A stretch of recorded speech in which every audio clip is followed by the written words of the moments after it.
वाहेगुरु जी का खालसा वाहेगुरु जी की फतेह. Welcome back to your own YouTube channel Kavneer Academy. My name is Simranjot Singh and I am teaching you maths. Today we are going to continue our series for the class 9th, that we are already doing chapter 6 of class 9. We have already done the previous 5 chapters. If anybody wants any topic related video before these chapters, that is the 5 chapters that we have already done, then you can message me on my WhatsApp number and I will send you the link for that video. And if you want the latest updates regarding any videos, if you have not subscribed my channel yet, then subscribe it. And if not subscribed, then you can like my FB page also. You can watch the latest videos there. Today we are going to start a new topic, that is the angle sum property of a triangle. That is the theorem 6.7. After completing this exercise 6.2, we are here with the theorem 6.7. This is a new topic we have. The sum of the angles of a triangle is 180 degree. So इसमें क्या चाहिए, हमें एक triangle चाहिए सबसे पहले.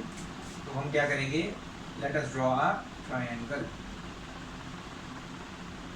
Okay, let us name it as A, B, C.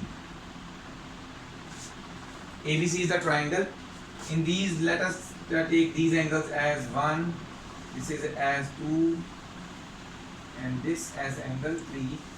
Okay, so we have to prove that angle 1 plus angle 2 plus angle 3 is equal to 180 degree. वैसे हमें पता है, थ्योरम हम यूज़ भी करते आ रहे हैं पहले भी, बट इस चैप्टर में अभी इसको फर्दर आगे यूज़ करने से पहले इसको प्रूव करना पड़ेगा. ठीक है, सो प्रूव करने के लिए सबसे पहले हमें क्या चाहिए, हम BC के पैरेलल एक लाइन बनाएंगे यहाँ पे जो A को टच करते हुए जाएगी. डॉटेड लाइन बना लेते हैं क्योंकि हम कंस्ट्रक्ट कर रहे हैं.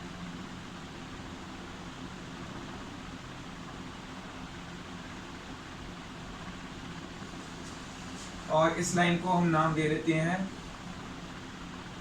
XY. कंस्ट्रक्शन में लिखेंगे draw XY parallel to BC through A. XY थ्रू A जा रही है और पैरेलल टू BC है. हाँ, मेरे एक बच्चे ने मुझे कमेंट में पूछा था भी पैरेलल लाइंस या लाइंस एंड एंगल्स, मतलब कि मैंने बताया कि मैथमेटिक्स जो है हमारी रियल लाइफ से बहुत ज़्यादा रिलेट भी करता है. तो इसका जो आंसर है वो एंड ऑफ द वीडियो में आपको बताऊंगा. तो फिलहाल के लिए आप ये जो है कंटिन्यू करते हैं हम. ठीक है, इसमें आप देख सकते हैं हम पैरेलल लाइन बना दी. उसके बाद let us take XY parallel to BC first and transversal AB. बाकी सब भूल जाओ, सिर्फ ये ट्रांसवर्सल, ये BC और XY ही देखना है. तो क्या आप देख सकते हैं कि यहाँ पे ये जो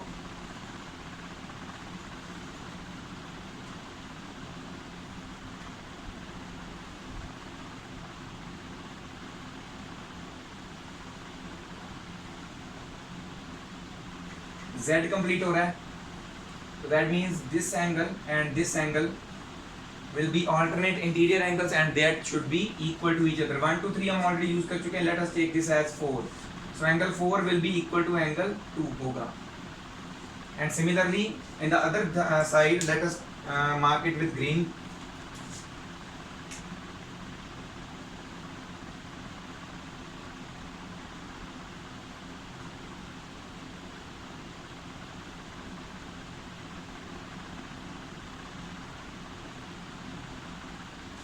देख रहे हैं ग्रीन, ये ऐसे बन रहा है और ये ऐसे एक तरह से S बन रहा है, या फिर उल्टा Z कह लीजिए. ठीक है, इसमें भी इनके जो इंटीरियर एंगल्स ये और ये बन रहे हैं. So let us take this as angle 5, क्योंकि 4 तक तो हम ले चुके हैं, और ये इक्वल होगा एंगल 3 के अल्टरनेट इंटीरियर एंगल्स. तो ये हम यूज़ करेंगे इसमें प्रूव करने के लिए. Okay,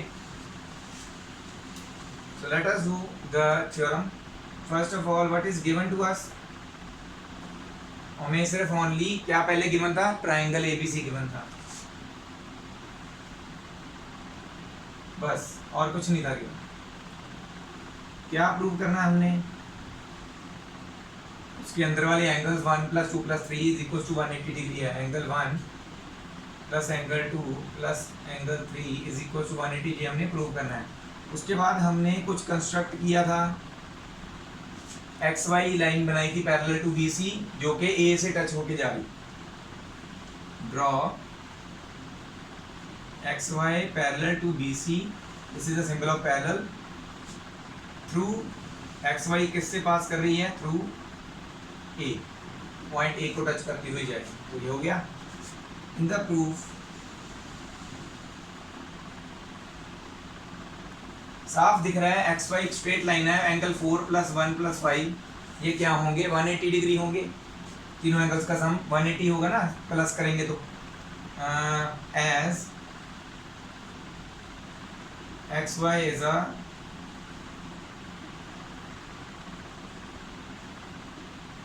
straight line, so angle 1 plus angle 4 plus angle 5 is equal to 180, because angle on a straight line are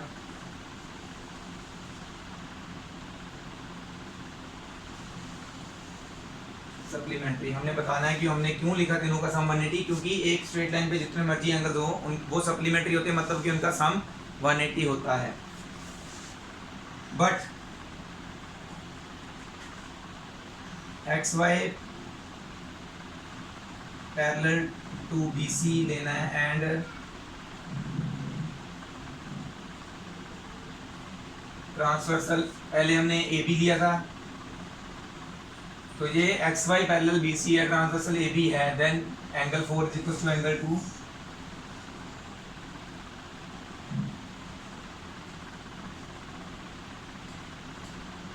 alternate interior angles.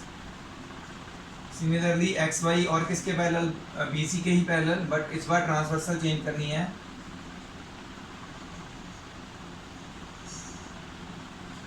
Transversal ए सी होगी।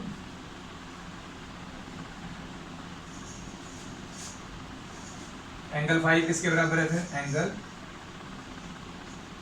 3 के, इसका भी ऑल्टरनेट इंटीरियर एंगल। तो ये थी हमारी फर्स्ट इक्वेशन, ले लेते हैं इसको, ले लेते हैं सेकंड, इसको ले लेते हैं थर्ड। सेकंड और थर्ड में जो भी लिखा है हमने, जिस 4 को 2 के इक्वल लिखा है, 5 को 3 के इक्वल 1 में पुट कर देंगे। पुट 2 and 3 in 1, 2 and 3 में जो भी है 1 में पुट कर देना है, 4 की जगह पे आ जाएगा, सो एंगल 1 + 4 की जगह पे 2 आ जाएगा, और 5 की जगह पे 3 is equal to 180 degree. Hence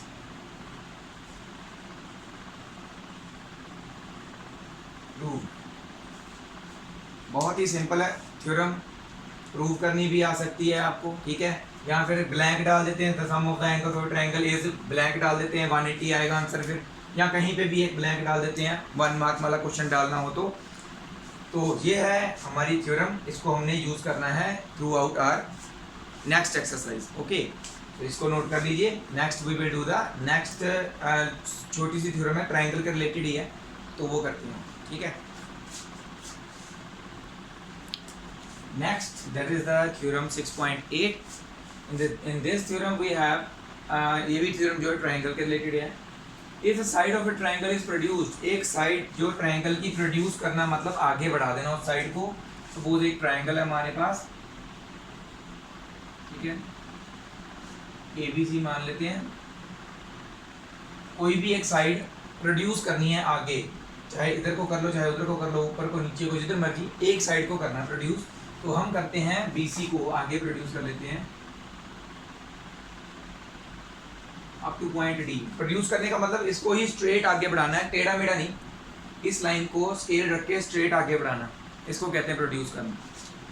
अगर इसके प्रोड्यूस करते हैं तो देखो ये एक एंगल बन रहा है यहाँ पे, इसको बोलते हैं ट्रायंगल का एक्सटीरियर एंगल, ट्रायंगल के बाहर वाला एंगल। थोड़ी एग्जांपल्स के साथ मैं और भी समझाऊंगा, ठीक है। ये है हमारा ACD exterior angle of this triangle. तो जो ट्रायंगल के अंदर होते हैं एंगल्स, ये वाला और तीसरा भी होता है ये वाला, है ना। तो ये सारे अंदर वाले एंगल्स को इंटीरियर एंगल्स बोलते हैं, बाहर वाले को एक्सटीरियर। ओके, तो इस थ्योरम के अकॉर्डिंगली क्या है, the exterior angle so formed, जो उसको बढ़ाने के बाद जो एक्सटीरियर एंगल बना इज इक्वल टू, ये एक्सटीरियर एंगल किसके इक्वल है, equal to the sum of the two interior opposite angles. ये एंगल्स लिखा मैंने छोटा, तो ये पूरा लिख लेना आपने। ऑपोजिट का मतलब क्या हुआ, ट्राइंगल के अंदर इंटीरियर की बात हो रही है तो अंदर वाले एंगल्स की बात हो रही है। ऑपोजिट का मतलब क्या हुआ, एक तो बिल्कुल इसके साथ है, जो इसका साथी है उसको छोड़ के अंदर बाकी और दोनों जो इसके साथी नहीं है वो इंटीरियर ऑपोजिट एंगल्स हुए, जो इसके खिलाफ है, ऑपोजिट है, ठीक है। इसके साथ वाला तो ये है, इसको नहीं देखना, इन दोनों को देखना है। तो ये वाला मैं रब कर देता हूँ फिलहाल के लिए, बाद में हम दोबारा बना लेंगे जब जरूरत पड़ेगी, ठीक है। तो ये दोनों जो हैं इनका सम इसके बराबर है, ये प्रूव करना है हमें, ठीक है। वैसे तो इसको बनाना पड़ेगा, मैंने जस्ट समझाने के लिए रब किया फिलहाल, ठीक है। ये एंगल दोबारा बना लेते हैं, इसको थोड़ा डिफरेंट कलर से बनाते हैं क्योंकि ये बाहर वाला एंगल है, ग्रीन से बनाते हैं। चलो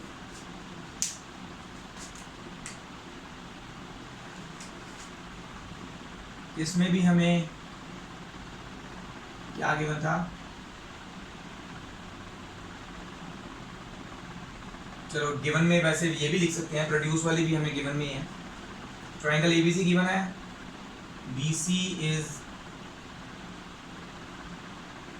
प्रोड्यूस्ड टू डी, डी तक प्रोड्यूस किया गया बीसी को। जैसे बोलते हैं ना बी सी, तो आगे इधर को प्रोड्यूस करना। अगर मैं बोलता सी बी बोलता तो इधर को प्रोड्यूस करनी पड़नी थी।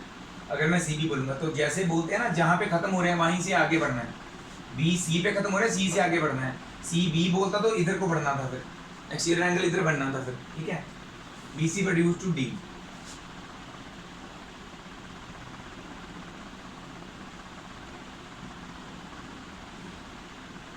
टू प्रूव क्या करना है हमारा, ये वाला एसीडी एंगल है जो, ये इक्वल है किसके, opposite interior angle, that is A and B. A और बी क्यों लिख रहा हूं इनको मैं, क्योंकि ये कहीं और पे इनकी लाइंस जो है सिर्फ एक ही एंगल बन रहा है। अगर ये एंगल कहीं और बढ़ना होता, जैसे मैं यहाँ पे सी एंगल को सिर्फ सी नहीं लिख सकता, क्योंकि सी इधर को भी बन रहा है, ACB भी बना रहा है, और सी उधर को भी बन रहा है, ACD भी बना रहा है। तो यहाँ पे जहाँ पे दो एक ही वर्टेक्स से दो एंगल निकल रहे हो ना, तो वहाँ पे स्पेसिफाई करना जरूरी होता है हम कौन से एंगल की बात कर रहे हैं। अब एक वर्टेक्स से एक ही एंगल निकल रहा है तो मैं सिर्फ इसको A लिख सकता हूँ इसलिए। अदरवाइज हमने, अगर ये एक ही एंगल ना होता तो हम BAC लिखते स्पेसिफाई करने के लिए कि हम ये एंगल बता रहे हैं। तो ये बच्चों को बहुत डाउट होता है कि कौन सा एंगल हमने, इसको C क्यों नहीं लिखा, सिर्फ क्यों नहीं लिखा, क्योंकि C जो है इधर को भी एक एंगल बना रहा है, उधर को भी एक वर्टेक्स, दो C जो है दो एंगल्स की वर्टेक्स है, दो एंगल्स का कॉमन पॉइंट है। तो इसका मतलब वहाँ पे स्पेसिफाई करना पड़ेगा कि वो किसका एंगल है, C कौन से एंगल की बात कर रहे हैं हम, ACB की बात कर रहे हैं कि ACD की बात कर रहे हैं। इसीलिए मैंने यहाँ पे ACD लिखा है पूरा, okay. ACD is equal to A plus B। Construction तो हमने कुछ नहीं की, प्रूफ। प्रूफ में हम इससे पहले जो हमने थ्योरम किया है वो वाली यूज करेंगे।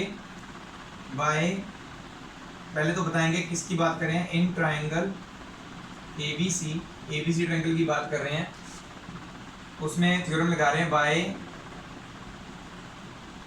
एंगल सम प्रॉपर्टी का मैंने थोड़ा छोटा लिख दिया, प्रॉप लिख दिया, प्रॉपर्टी ऑफ अ ट्राइंगल का ट्राइंगल सिंबल बना दिया। क्या थी वो प्रॉपर्टी, तीनों एंगल्स का सम 180 होता है, तो उसके accordingly angle A plus angle B तो लिख सकते हैं, बट C को स्पेसिफाई करना पड़ेगा। ये वाला लिख रहे हैं हम, angle ACB is equal to 180, क्योंकि सिर्फ C नहीं लिख सकते, मैंने ऑलरेडी आपको बताया। ये जो है इक्वल्स टू 180 डिग्री है। और सिमिलरली देख सकते हैं आप कि यहाँ पे BCD एक स्ट्रेट लाइन है, तो ये दोनों एंगल्स, एक तो ये वाला और दूसरा ग्रीन, तो एक इधर वाला मतलब ऑलरेडी जो ACB एंगल ट्रायंगल का है, और दूसरे वाला जो ACD बाहर वाला है, इन दोनों का सम होगा 180 डिग्री, क्योंकि ये क्या बना रहे हैं, linear pair.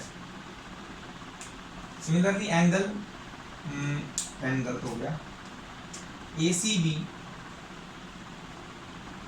Plus angle ACD is equal to 180। क्यों, क्योंकि they are forming a linear pair. हर एक चीज़ का रीज़न लिखना जरूरी होता है। इसका रीज़न मैंने पहले ऊपर लिख दिया, तो इसका इसके आगे लिखने की जरूरत नहीं पड़ी। ठीक है, अब देखिए फर्स्ट इक्वेशन भी इक्वल टू 180 है, सेकंड इक्वेशन भी इक्वल टू 180। दैट मीन्स हम इन दोनों इक्वेशंस की लेफ्ट हैंड साइड को इक्वल लिख सकते हैं, क्योंकि राइट हैंड साइड इक्वल है इनकी। तो लिखेंगे हम फ्रॉम इक्वेशन 1 एंड 2, एक को लेफ्ट पे ही रहने देंगे, a plus B plus A C B, और दूसरी जो है ये वाली इसके राइट साइड पे लिख देंगे इक्वल टू इसके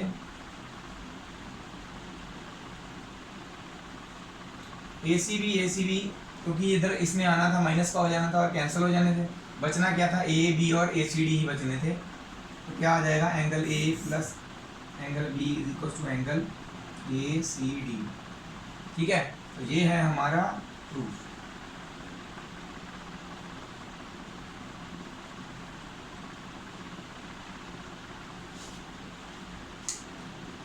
तो पता चल गया होगा वैसे तो, बट फिर भी मैं थोड़ा सा एग्जांपल्स कुछ और देता हूँ। अगर इसको इधर ना बढ़ाते तो क्या होता, इधर ना बढ़ाते हम इसको ऐसे बढ़ा देंगे, ऐसे ये वाली साइड ऊपर वाली, तो हमारा ये एंगल इन दोनों एंगल्स के बराबर होना था। ओके, अगर हम किसी और साइड को बढ़ा देते, इसको इधर बढ़ा देते, तुम्हारा ये एंगल इन दोनों एंगल्स की साइड के बराबर होना था, मतलब ये वाला एंगल इसके ऑपोजिट इंटीरियर। ठीक है, अगर हम कोई और बढ़ा दें साइड, सपोज ये वाली बढ़ा दी आगे, तो ये angle is equal to sum of these two angles. So diagram में कहीं पे भी कैसे भी तरीके से एंगल्स बने हो सकते हैं, आपने खुद स्पेसिफाई करना है कि कहाँ पे ये थ्योरम लग रही है और हमारा काम कैसे इजी होगा। ओके, तो ये प्रैक्टिस पे ही आता है। प्रैक्टिस जितना आप करेंगे, इस बुक के अलावा आप दूसरी, मैं आपको एक बुक बता देता हूँ, RS अग्रवाल एक बुक है मैथ्स की 9th क्लास की, तो वो आप अगर फॉलो करेंगे साथ साथ में, उसमें जो सम्स आते हैं उसकी भी आप प्रैक्टिस करोगे, पेपर में उनमें से सम ज़्यादा आ जाता है, कई बार इसमें से नहीं आता, उसमें से ज़्यादा डाल देते हैं, तो आपको सॉल्व करना ईजी हो जाएगा, आपका माइंड लेवल जो है वो अप हो जाएगा। तो अगर कोई बच्चे फॉलो करना चाहते हैं वो बुक फॉलो कर सकते हैं। उसमें कोई भी सम आपसे नहीं हो रहा, दिक्कत आ रही है, WhatsApp number you have, message me, I will solve it. तो ये नोट कर लीजिए फिलहाल। Next we will do the next part now.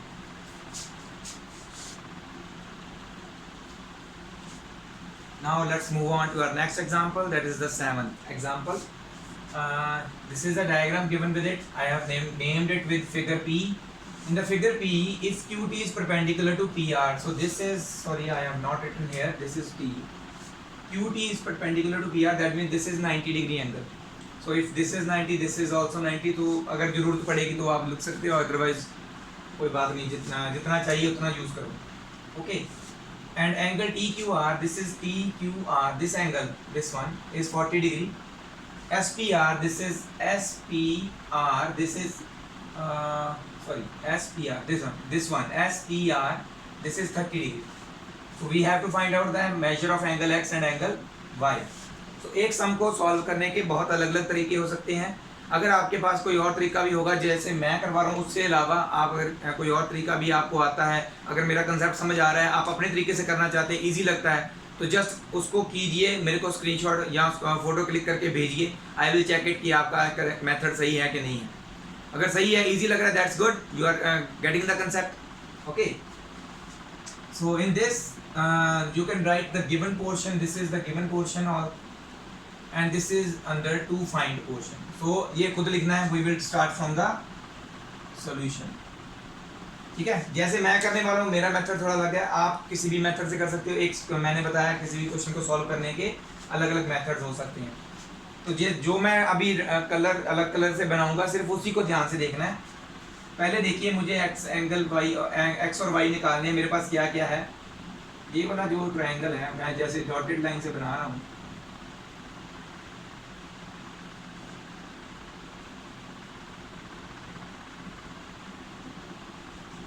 जो मैंने ग्रीन ग्रीन बनाया, क्या आपको दिख रहा है अच्छे से?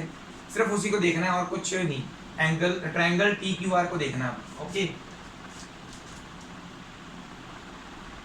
In triangle TQR। अब देखिए, इसमें एक एंगल 40 डिग्री गिवन है, दूसरा परपेंडिकुलर गिवन है, मतलब ये 90 डिग्री है, ये भी गिवन है। एक ट्रायंगल के दो एंगल्स गिवन है, तीसरा निकालना है। ये वाई वाले को अभी देखिए मत, छोड़ दीजिए इसको, जो मैंने ग्रीन लगाया बस उसी को देखिए। एंगल 90 गिवन है, 40 गिवन है, तीसरा एंगल नहीं गिवन, एंगल सम प्रॉपर्टी लगा के तीसरा निकाल सकते हैं। In triangle T Q are bye angle sum property of a triangle. क्या होती है प्रॉपर्टी? अब देखिए इसमें क्यू एंगल के भी दो पार्ट्स हैं, तो मुझे स्पेसिफाई करना पड़ेगा मैं कौन सा क्यू का क्वेश्चन बता रहा हूं। तो I have to write angle T Q R plus angle Q T R plus angle T R Q. तीनों एंगल्स का सम 180 है। ओके, टी क्यू आर हमारा कितना है 40, पुट कर दीजिए, और Q T R this is equal to 90, ये भी पुट कर दीजिए। टी आर क्यू को हमने x लिखा है तो इसको x लिख लीजिए। 90 प्लस 40 इज 130, सो 130 हो जाएगा माइनस,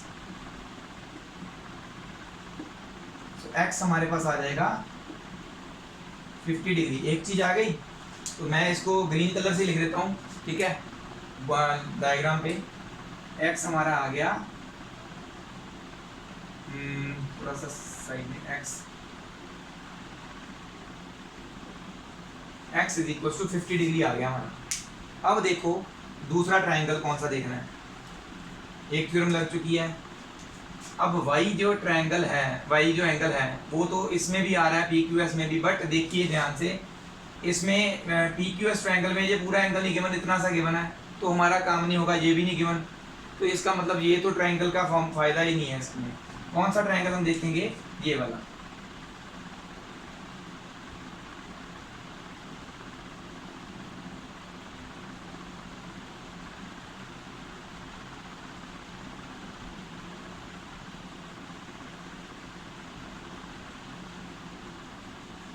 देख रहे हैं रेड वाला, और इसका y जो है वो क्या है, एक्सटीरियर एंगल है।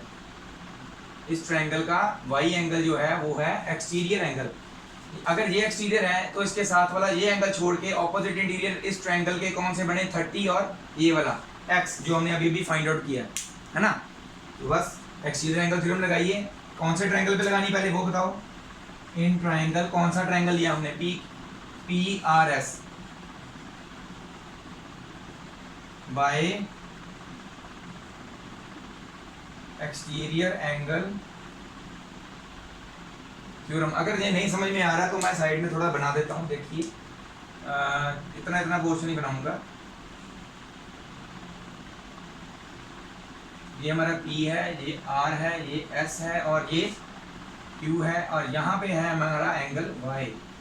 ये हमें 30 दिया हुआ है, और ये भी हमें 50 निकाल लिया हमने, ठीक है। इतना रेड वाला पोर्शन मैंने नीचे बना दिया। अब समझ में आ रहा है एक्सटीरियर एंगल हमने थ्योरम की थी अभी, ठीक है। Bye exterior angle theorem, angle कौन सा, PSQ। अगर पेपर में भी नहीं समझ आ रहा तो रफ में उतना पोर्शन बना लो जो आप यूज करना चाहते हो, जहाँ पे जो थ्योरम इजी हो जाता है, कोई भी एंगल गलत नहीं लिखा जाता। PSQ इज इक्वल टू अंदर वाले कौन से एंगल, SPR।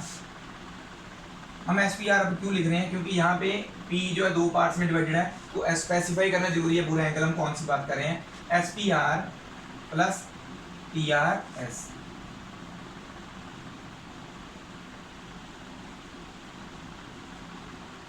तो PSQ तो हमारा है Y, SPR कितना है 30, और PRS अभी हमने निकाला कितना, X। वो x था हमारा 50, पुट कर दीजिए बस। y is equal to 50 plus 30 that is 80 आ गया। दोनों एंगल्स आ गए हमारे पास, ठीक है। बस देखने का नजरिया अपना बदलना पड़ेगा, हमने किस तरह से किसको देखना है। ग्रीन वाले का भी मैं अलग से बना देता हूँ वैसे, अगर नहीं समझ में आ रहा तो। कितना पोर्शन हमने लिया था,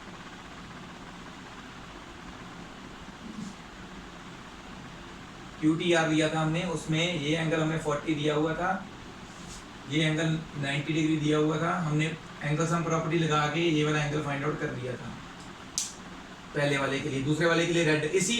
इसी फिगर में से दो ट्रायंगल्स निकले, दोनों में अलग अलग थ्योरम लगी और हमारा आंसर आ गया। ऐसे नज़रिया अपना बदलना पड़ेगा डायग्राम को देखने का। अलग तरीके से देखोगे तो आपको अपने आप सोल्यूशन नजर आएगा। सो ये शॉर्टेस्ट वे मुझे लगा जो आपको इजीली लगेगा और जल्दी से जल्दी आपका सम भी सॉल्व हो जाएगा। ठीक है, वैसे तो सॉल्व करने के और भी मेथड हो सकते हैं, तो अगर आप वो ढूंढ सकते हैं तो वेल एंड गुड। ठीक है, तो ये शॉर्टेस्ट वे मैं समझता हूँ। पेपर में अगर आ भी गया क्वेश्चन तो ईजी वे यही है, तो ये नोट कर लीजिए फिलहाल।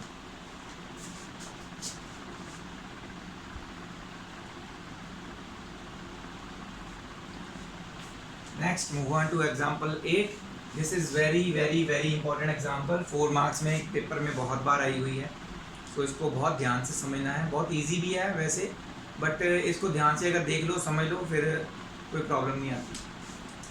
तो ये जो फिगर है, फिगर क्यू, इसमें जो जो बनाया गया ना, जहाँ पे बताया गया the sides A B and A C of triangle A B C, तो पहले हमें सिर्फ triangle A B C given था, उसकी साइड ए बी और ए सी आगे प्रोड्यूस की गई, ए बी को ई तक और ए सी को डी तक प्रोड्यूस किया गया। तो प्रोड्यूस करने के बाद क्या हुआ, इसका एक्सटीरियर एंगल बन गया इधर से ई बी सी, ये वाला। ठीक है, ये है इसका एक एक्सटीरियर एंगल, तो ये है ग्रीन मैंने बना दिया, और दूसरी साइड ये इसको आगे बढ़ाने से एक ये एक्सटीरियर एंगल बन गया, 2 बन गए। उसके बाद उन्होंने क्या किया, इन एक्सटीरियर एंगल्स के एंगल बाइसेक्टर बनाए। इसका बाइसेक्टर है BO और इसका है CO। मतलब बाइसेक्टर क्या करता है, 2 इक्वल पार्ट्स में डिवाइड कर देता है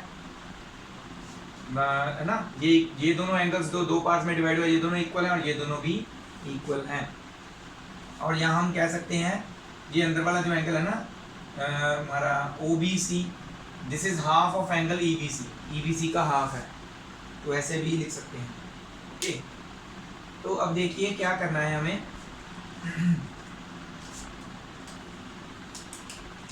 इसको वैसे बहुत सारे तरीके हैं सॉल्व करने के, तो एक तरीका वैसे एक गिवन में आप लिख लेंगे ना, आपको पता ही है, यहाँ से लेके यहाँ तक सारा गिवन है, और ये वाला जो है ये टू प्रूफ में लिखना है। ठीक है, हम करेंगे प्रूफ।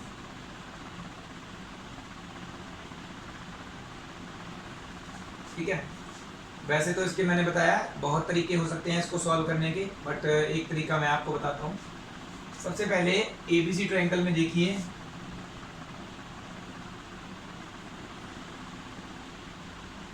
तीन एंगल्स हैं X, Y और Z, इनका सम 180 डिग्री होगा। तो bye angle sum property of triangle, उससे क्या होगा, एंगल X, वैसे सिर्फ X लिखते हैं, plus Y plus Z, angle X plus Y plus Z angles के नियम है, वो एंगल बनाने की जरूरत नहीं पड़ती फिर, इज इक्वल टू 180 डिग्री। ठीक है, तो यहाँ से हमारे पास एंगल X कितना आ जाएगा, उधर ले जाना है इसको, 180 माइनस Y प्लस Z।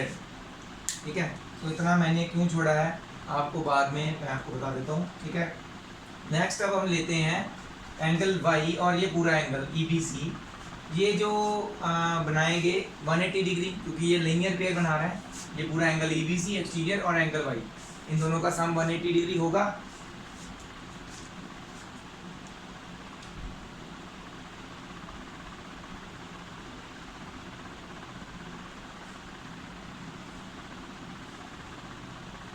या फिर इसका एक और तरीका देख लेते हैं, चलो फिलहाल तो यही वाला चलते हैं। Angle this one will be equal to X plus Z। चलो ठीक है, now angle Y plus angle EBC is equal to 180।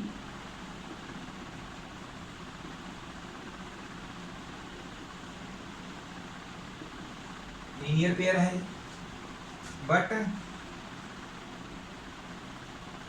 हम अभी इसको हाफ भी कर देते हैं, EBC की वैल्यू निकाल लेते हैं पहले। तो EBC कितना होगा, 180 minus Y,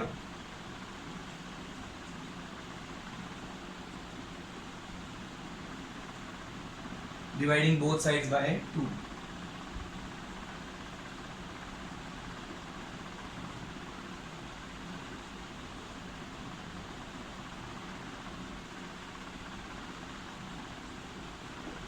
so that means EBC का हाफ 180 का भी हाफ और y का भी half 90 minus Y by two बच जाएगा इधर हाफ ऑफ EBC। तो हाफ ऑफ EBC मतलब कि ये पोर्शन हाफ ऑफ EBC हुआ ना, क्योंकि ये OBC ट्रायंगल है, इस जो इसी का ही पार्ट है, EBC ट्रायंगल का ही हाफ पार्ट है, क्योंकि हमें बताया गया है BO is the angle bisector.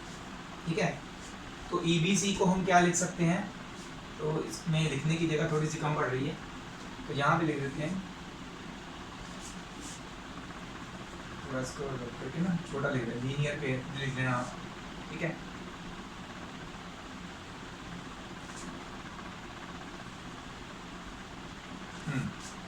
Half of EBC को हम लिख सकते हैं OBC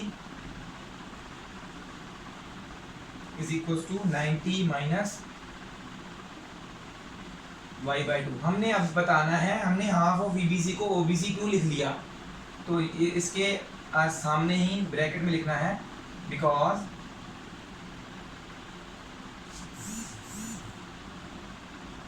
OB is bisector of angle EBC and फिर OBC is half of, then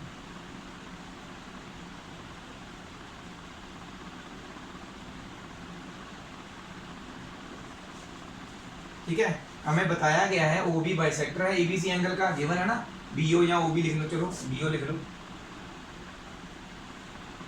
तो देयरफॉर EBC का हाफ, मतलब कि ये इतना पोर्शन क्यों ले रहे हैं हम, क्योंकि नीचे वाले ट्रायंगल में वो आ रहा है, तभी ये वाला ले रहे हैं, नहीं तो ये भी ले सकते थे। ठीक है, सो OBC क्या हुआ 90 माइनस वाई बाई टू। इसी तरह से हम ये भी प्रूव कर सकते हैं ना कि जो हमारा ये वाला एंगल है OCB, अगर यहाँ पे 90 माइनस वाई बाई टू आ रहा है, मतलब कि 90 माइनस ये वाला एंगल यूज हो रहा है, तो जब हम इस एंगल को लिखेंगे तो हमारा होगा 90 minus Z by to. Similarly ऐसे ही करेंगे, लीनियर पेयर वाला लगाएंगे, अगर इस तरफ जेड प्लस दिस एंगल, ऐसे ही सेम करेंगे यहाँ से। अगर यहाँ पे लिखते हैं जेड प्लस हमारा BCD इज इक्वल 180 है ना, तो हमारा BCD यहाँ से कितना आना था 180 माइनस जेड उधर चला जाना था, फिर हमने हाफ करना था 90 माइनस जेड बाई टू हो जाना था यहाँ पे, तो यहाँ पे हाफ ऑफ BCD होना था। फिर हमने बताना था भी OC जो है, CO जो है उसका हाफ ऑफ बाइसेक्टर है, तो यहाँ पे OBC लिखा जहाँ पे हमने, तो वहाँ पे लिखना था हमने OCB। तो ये हम चीज़ दोबारा सारी सॉल्व करने की बजाय लिख सकते हैं। Similarly we can prove that, क्या प्रूव कर सकते हैं हम, angle OCB is equal to 90 minus Z by two. ठीक है, नाउ अब नीचे वाले ट्रायंगल पे एंगल्स हम प्रॉपर्टी लगानी है। ठीक है,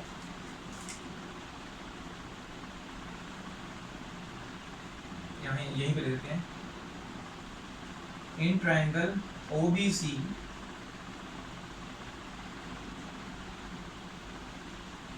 bye angle sum property of triangle लगाते हैं अगर, तो क्या आएगा, एंगल BOC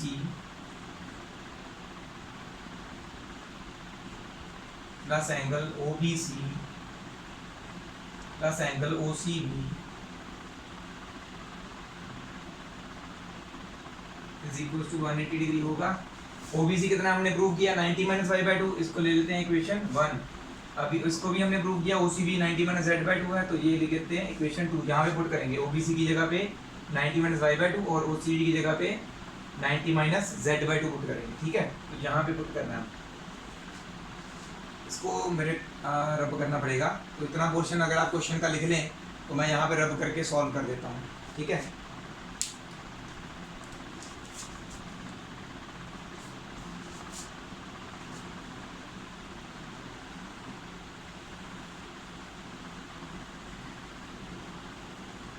थोड़ी सी जगह जो है वो कम पड़ रही है, तो इसको भी रब कर ही देते हैं, नंबर तो आपके पास आप पहुँच ही गए होंगे। ठीक है, अब देखिए मैंने फ्रॉम इक्वेशन 1 एंड 2 लिखना है यहाँ पे।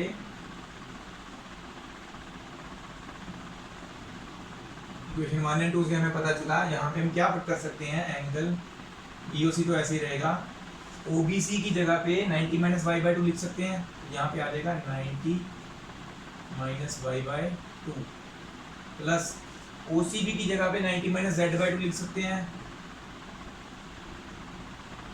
इक्वल टू क्या था ये 180 डिग्री के इक्वल था। ओके, अब देखिए हमारे पास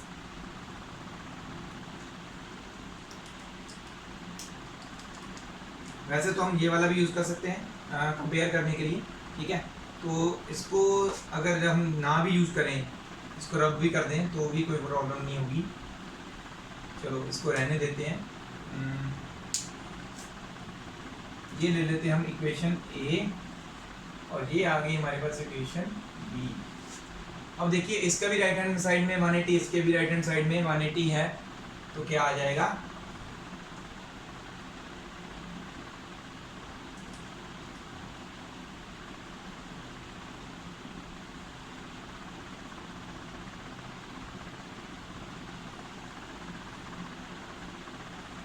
एंगल BOC 90 प्लस 90 हुआ हमारा 180, और माइनस साइन दोनों में कॉमन निकालो, minus Y by two minus Z by two ना, दोनों में कॉमन निकालो, Y plus Z by two, तो एलसीएम भी ले लिया इनका, इज इक्वल टू 180 की जगह पे अब यहाँ पे क्या आएगा, X plus Y plus Z, X plus Y plus Z. Okay, या इसको ऐसे ही रहने देते हैं, अलग अलग ही रहने दो, मत करो इसको बाई टू अलग ही रहने दो, चलो ठीक है। तो अब ये क्या आ जाएगा, हमें BOC तो लेफ्ट प्रूफ में क्या था वो हमारा रब कर दिया हमने, यहाँ पे लिख देता हूँ मैं दोबारा साइड में, यहाँ पे लिख देता हूँ, हमने प्रूव करना था angle BOC is equal to 90 minus half of angle BAC, ये प्रूव करना था। BOC हमारा ऑलरेडी लेफ्ट हैंड साइड पे, इधर और कुछ नहीं चाहिए, सारा कुछ उधर ले जाएंगे, X plus Y plus Z तो उधर है ही, माइनस 180 होगा और प्लस का वाई बाई टू और जेड बाई टू होगा। अगर ब्रैकेट में भी नहीं लिखते हैं इनको, चलो ये भी थोड़ा सा इजी कर देते हैं, ऐसे ही रहने देते हैं इनको, माइनस माइनस वाले दोनों उधर जाके प्लस के हो गए।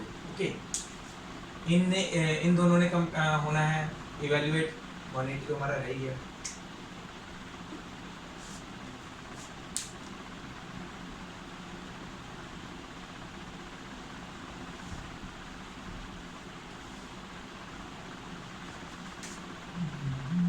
तो यहाँ से वैसे अब यूज़ कर सकते हैं हम 180 माइनस एक्स, ठीक है, वो वाला लिखना पड़ेगा शायद दोबारा से, x is equal to y plus Z, ये हमारी सी इक्वेशन ले लेते हैं। चलो from equation C angle BOC और x plus Y plus Z की जगह पे अब क्या आ जाएगा, 180 minus X plus 180 minus X minus 180 plus Y by two plus Z by two. बस ये 180 कैंसिल हो जाएगा, x और x भी कैंसिल हो जाएगा, Y by two Z by two बचा। तो यहाँ पे आ जाएगा angle BOC is equal to 1/2 Y plus Z, ठीक है, वाई 1/2 दोनों में कॉमन निकाल लिया। अब देखो वाई प्लस जेड किसके बराबर था, 180 माइनस एक्स, फिर से यहाँ पे ले लेते हैं फ्रॉम सी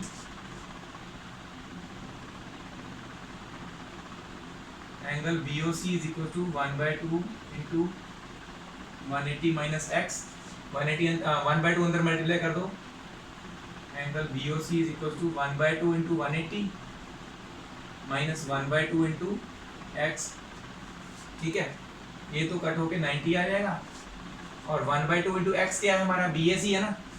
तो इसके बाद अब स्टेप लिखना है यही वाला, यहाँ पे आ गया 90 माइनस एक्स की जगह पे BAC, प्रूव हो गया।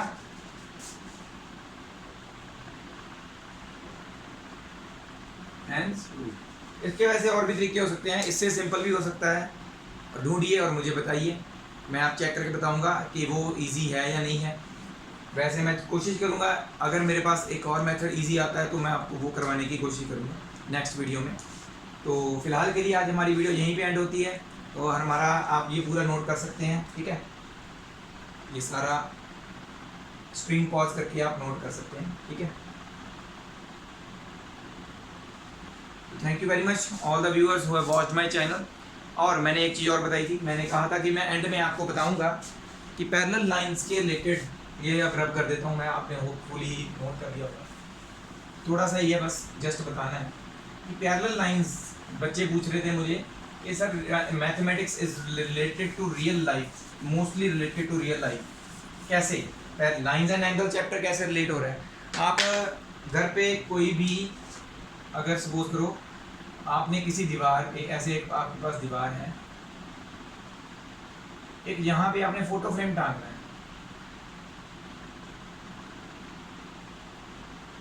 फोटो फ्रेम टांगते वक्त आप क्या देखते हो, अगर वो ऐसे टंगा हुआ है,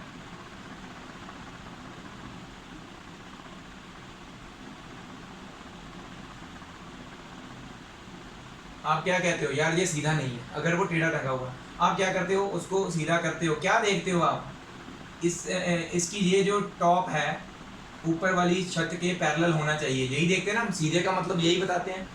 तो हम पैरेललिज्म यूज कर रहे हैं, ठीक है। इसके बाद अगर आपने कहीं पे ना, आजकल वुड के साथ डिज़ाइन बनते हैं, ऐसे रैक्स बनाते हैं, 1 2 3 और 4, ठीक है।